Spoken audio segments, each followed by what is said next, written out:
നമ്മുടെ ഈ ലോകത്ത് മുസ്ലിങ്ങളല്ലാത്ത എന്നാൽ വളരെ നല്ലവരായ ഒരുപാട് മനുഷ്യരുണ്ട്. സാധാരണ ഇസ്ലാം വിമർശകരൊക്കെ ചോദിക്കാറുള്ളൊരു ചോദ്യമാണ്, ഇസ്ലാമിക വിശ്വാസപ്രകാരം ഈ മനുഷ്യരൊക്കെ നാളെ നരകത്തിലായിരിക്കുമോ അതല്ലെങ്കിൽ സ്വർഗത്തിലെത്തുമോ എന്നുള്ളത്. ഇത്തരം നല്ല മനുഷ്യരൊക്കെ നാളെ എവിടെ എത്തുന്നതാണ് എൻ്റെ ആഗ്രഹമെന്ന് ചോദിച്ചാൽ ഞാൻ പറയുക അവരൊക്കെ സ്വർഗത്തിലെത്തുന്നതാണ് ഞാൻ ആഗ്രഹിക്കുന്നതെന്നാണ്.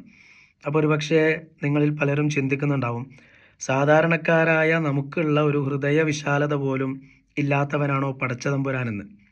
യഥാർത്ഥത്തിൽ പടച്ച തമ്പുരാനും ആഗ്രഹിക്കുന്നത് ലോകത്തുള്ള എല്ലാ നല്ല മനുഷ്യരും സ്വർഗത്തിലെത്തണം എന്ന് തന്നെയാണ്. അതുകൊണ്ടാണല്ലോ പടച്ച തമ്പുരാൻ ആ സ്വർഗത്തിലേക്കുള്ള വഴി ലോകത്തുള്ള മുഴുവൻ മനുഷ്യർക്കും പറഞ്ഞു തന്നത്.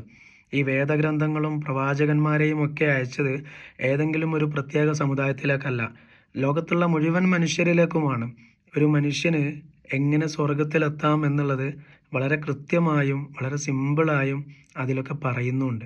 ഇസ്ലാമിക വിശ്വാസപ്രകാരം സത്യവിശ്വാസവും സൽക്കർമ്മങ്ങളുമാണ് ഒരു മനുഷ്യനെ സ്വർഗത്തിലേക്ക് എത്തിക്കുന്നത്. ഇത് മുസ്ലിങ്ങളായി ജനിച്ച ആളുകൾക്ക് മാത്രമുള്ളതല്ല. ലോകത്തുള്ള ഏതൊരു മനുഷ്യനും അവൻ യഥാർത്ഥ ദൈവത്തിൽ വിശ്വസിക്കുകയും ആ ദൈവം പറഞ്ഞതനുസരിച്ച് ജീവിക്കുകയും ചെയ്താൽ അവനും കിട്ടും ഈ സ്വർഗം. അതുകൊണ്ട് തന്നെ വിശ്വാസികളല്ലാത്ത നല്ല മനുഷ്യരെ സംബന്ധിച്ചിടത്തോളം അവർ നമ്മളെയൊക്കെ സൃഷ്ടിച്ച ഈ സ്വർഗവും നരകവും ഒക്കെ സംവിധാനിച്ച ആ ദൈവത്തിൽ വിശ്വസിക്കുകയും അവൻ്റെ കൽപ്പനകളനുസരിച്ച് ജീവിക്കുകയും ചെയ്താൽ അവർക്കും തീർച്ചയായും ദൈവത്തിൻ്റെ സ്വർഗം കിട്ടുമെന്ന് തന്നെയാണ് ഇസ്ലാം പഠിപ്പിക്കുന്നത്. പക്ഷേ പ്രശ്നം അഹങ്കാരികളായ മനുഷ്യരുടെ ഭാഗത്താണ്.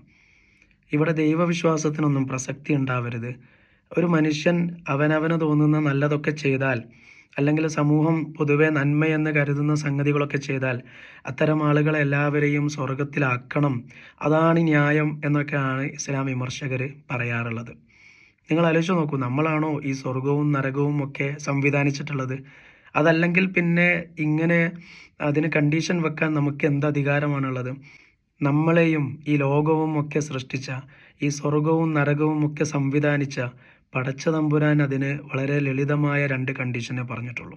എന്നാൽ അതിനു പകരം ഈ പടച്ച തമ്പുരാൻ്റെ അനേക കോടി സൃഷ്ടികളിൽ ഒന്ന് മാത്രമായ നമ്മൾ പറയുന്നതനുസരിച്ച് ആ പടച്ച തമ്പുരാൻ ആളുകളെ സ്വർഗത്തിലേക്കും നരകത്തിലേക്കും ഒക്കെ ഇടണം എന്ന് വാശി പിടിക്കണ ഈ ഇസ്ലാം വിമർശകരുടെ നിലപാട് എത്രമാത്രം വലിയ അല്പത്തരമാണ് എന്ന് നിങ്ങളൊന്ന് ആലോചിച്ച് നോക്കൂ.